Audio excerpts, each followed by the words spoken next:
राधे राधे दोस्तों, एक बार भगवान विष्णु और माता लक्ष्मी की सिर सागर में शेषनाग की शैया पर विश्राम कर रहे थे।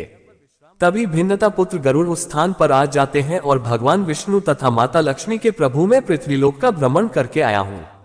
मैंने देखा कि पृथ्वीलोक पर अनेक मनुष्य नित्य स्नान करते हैं, किंतु फिर भी दुखी ही रहते हैं।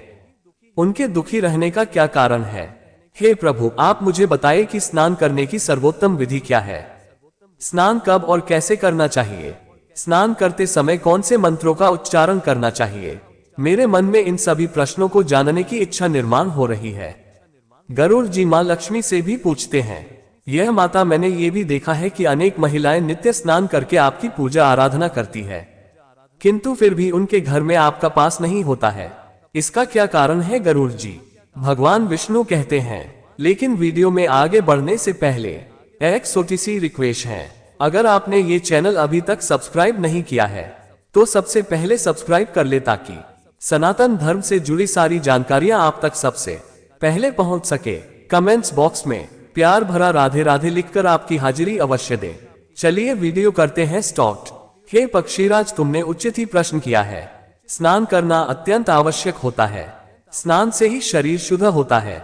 स्नान करने से ही शरीर पवित्र होता है और मनुष्य पूजा पाठ आदि कर्म करने के पात्र बनता है। इसीलिए मनुष्य को नित्य स्नान करना चाहिए। तुम्हारे सभी प्रश्नों के उत्तर देने से पूर्व मैं तुम्हें एक अत्यंत पवित्र कथा सुनाऊं। उसे तुम ध्यान से सुनो। इस कथा में तुम्हें तुम्हारे सभी प्रश्नों के उत्तर प्राप्त हो जाएंगे। इतना कहकर भगवान विष्णु ने गरुड़ जी को स्नान का महत्व बताते हुए एक कथा सुनाई है, जिसे सभी मनुष्यों को ध्यान से सुनना चाहिए। इस कथा का श्रवण करने मात्र से ही सैकड़ों तीर्थों में स्नान करने का पुण्य मनुष्य को प्राप्त होता है। इसलिए आप सभी इस कथा को पूरा जरूर सुने। आधा अधूरा ज्ञान अनर्थ का कारण होता है। तो चलिए शुरू करते हैं।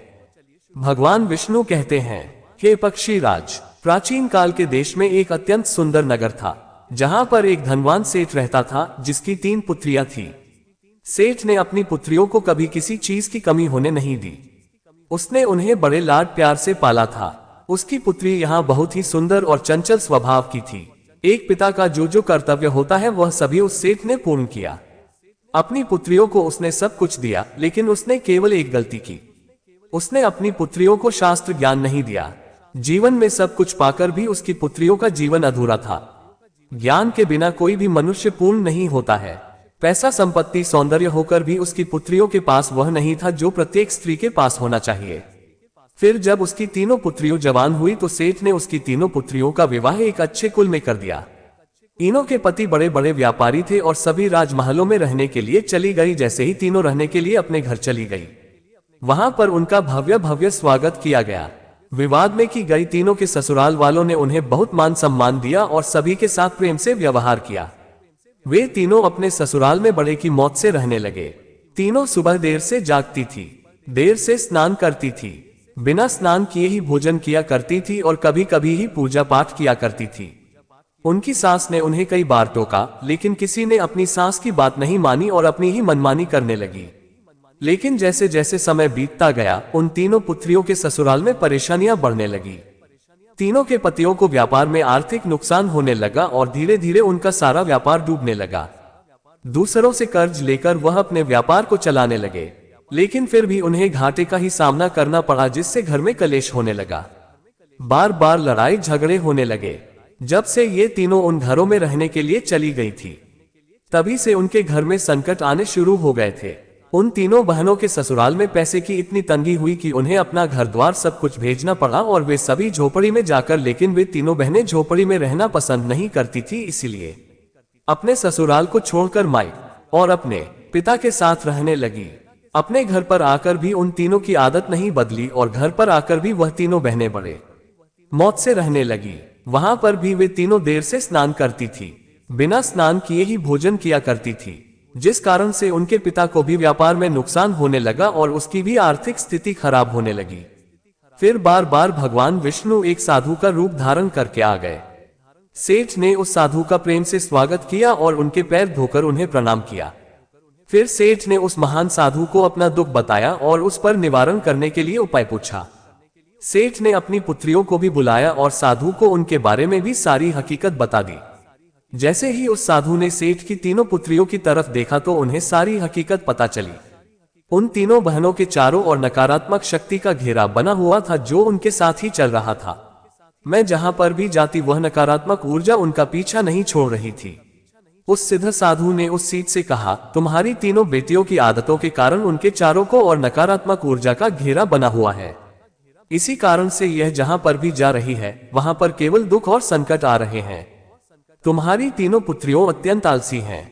ये देर से जाती है, दे दान करती है, बिना स्नान किए ही भोजन करती है और यही वजह है कि उनके जीवन में ये संकट आ रहे हैं। फिर उस साधु ने उस सेठ को और उनकी पुत्रियों को अत्यंत महत्वपूर्ण ज्ञान दिया और उसका नित्य पालन करने के लिए कहा। भगवान विष्णु कहते हैं, प्लान के 4 प्रकार होते हैं, ब्रह्म स्नान, देव स्नान, आज स्नान, मानव स्नान और दान अपना समय के अनुसार वर्गीकृत किया गया है। शास्त्रों में ब्रह्म मुहूर्त में किए जाने वाले स्नान को सर्वश्रेष्ठ माना गया है। ब्रह्म मुहूर्त यानी कि रात्रि का अंतिम प्रहर और सूर्योदय से ठीक 1:30 बजे या 2 घंटे पहले का समय होता है। यानी कि साधारण था सुबह 4 बजे से 5:30 तक का समय। शास्त्रों में ये समय दिन का सर्वश्रेष्ठ समय माना जाता है क्योंकि इस समय वातावरण में अद्भुत और चमत्कारी ऊर्जा व्याप्त होती है। ये समय देवताओं का समय होता है। इस तरह देवताओं का स्मरण करते हुए ब्रह्म मुहूर्त में किए जाने वाले ब्रह्म स्नान को सर्वश्रेष्ठ माना गया है। इस समय स्नान करने से और स्नान के तुरंत बाद सूर्य देवता को अर्घ्य देने से जीवन में सुख, समृद्धि और शांति आती है। दिन भर मनुष्य और मन ताजगी और सकारात्मक ऊर्जा से भरपूर रहता है। ब्रह्म स्नान करने पर मनुष्य रोग तथा बीमारियों से दूर रहता है, उसका शरीर निरोगी और स्वस्थ रहता। दूसरा है देवस्थान, सुबह 5 बजे से 6 बजे के बीच किया जाने वाला स्नान देवस्थान कहलाता है। सभी पवित्र नदियों का स्मरण करते हुए किए जाने वाले इस स्नान को भी श्रेष्ठ स्नान माना जाता है। इस समय स्नान करने से मनुष्य के शरीर में सकारात्मक ऊर्जा का संचार होता है और सभी प्रकार की नकारात्मकता और बुराई शरीर से बाहर निकल जाती है। इस तरह देव स्नान के समय स्नान करने से उनके साथ साथ मन भी शुद्ध और पवित्र हो जाता है। इस समय पर स्नान करने से धन संपत्ति में वृद्धि होती है। मनुष्य को सभी भौतिक सुख प्राप्त होते हैं। सुबह सुबह जब आकाश में तारे नजर आते हैं उस समय के स्नान को ऋषि स्नान कहते हैं। ये भी श्रेष्ठ स्नान होता है। इस समय स्नान करने से मानसिक शांति मिलती है। तीसरा है मानवता, सुबह 6 बजे से 8 बजे के बीच में किया जाने वाला स्नान मानव स्नान कहा गया है। यह स्नान सूर्योदय के समय या सूर्योदय के ठीक बाद में किया जा। इस समय स्नान करना भी अच्छा माना गया है।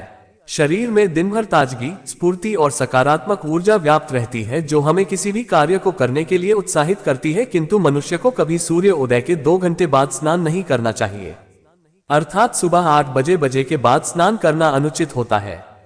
इस समय वातावरण में व्याप्त देवी बहुत कम हो जाती है, इसलिए मनुष्य में उत्साह और ऊर्जा की भी कमी दिखाई देती है। इससे बाद दिन भर आलस का अनुभव करता है। पूरे दिन शरीर में सुस्ती सी रहती है और किसी भी काम में मन नहीं। सुबह 8 बजे के बाद स्नान करने से व्यक्ति के जीवन में दुर्भाग्य आता है, उसके शरीर में नकारात्मक ऊर्जा का वास होने लगता है।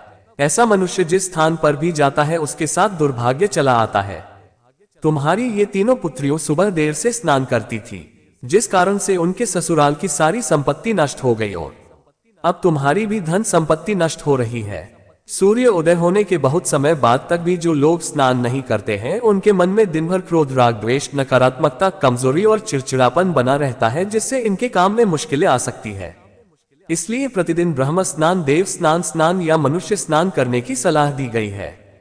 प्रतिदिन पवित्र कालों में उठकर स्नान करके ईश्वर की पूरी श्रद्धा से आराधना, प्रार्थना और पूजा पाठ करने से तथा सूर्य को अर्घ्य देने से हमारे तन के साथ साथ मन भी शुद्ध और पवित्र हो जाता है और हमारी बहुत सी समस्याओं का समाधान हो जाता है। हमारे अंदर से सभी प्रकार की नकारात्मक दूर होती है और सुख समृद्धि का मार्ग खुल जाता है। संध्या काल और रात्रि के समय अत्यावश्यक ना हो तो बिल्कुल भी स्नान नहीं करना चाहिए। भगवान विष्णु के अब मैं तुम्हें स्नान करते समय बोले जाने वाले अत्यंत महत्वपूर्ण मंत्र के बारे में बताने जा रहा हूं, इसलिए तुम इसे ध्यान से सुनो। जो भी इस मंत्र का उच्चारण करते हुए स्नान करता है उसके सभी पाप उसी क्षण नष्ट हो जाते हैं, उसका दुर्भाग्य भी नष्ट हो जाता है और उसे सुख समृद्धि प्राप्त होती है। वह मंत्र इस प्रकार है, गंगे च यमुने चैव गोदावरी सरस्वती नर्मदा सिंधु कावेरी जल नदी कुरु पतान है। ये गंगा, यमुना, गोदावरी, सरस्वती, नर्मदा, सिंधु और कावेरी माँ मेरे स्नान करने के जल में कृपया आप सभी पधार। इस मंत्र के उच्चारण से सभी तीर्थ स्थानों में स्नान करने का पुण्य मिलता है। इस प्रकार से भगवान विष्णु ने उस सीट को स्नान का महत्व बताया। क्रिकेट की तीनों पुत्रियों को अपनी गलती समझ में आ गई। वे तीनों अपने अपने ससुराल में रहने के लिए चली गई और भगवान विष्णु द्वारा बताए गए स्नान के सभी नियमों का पालन करने लगी।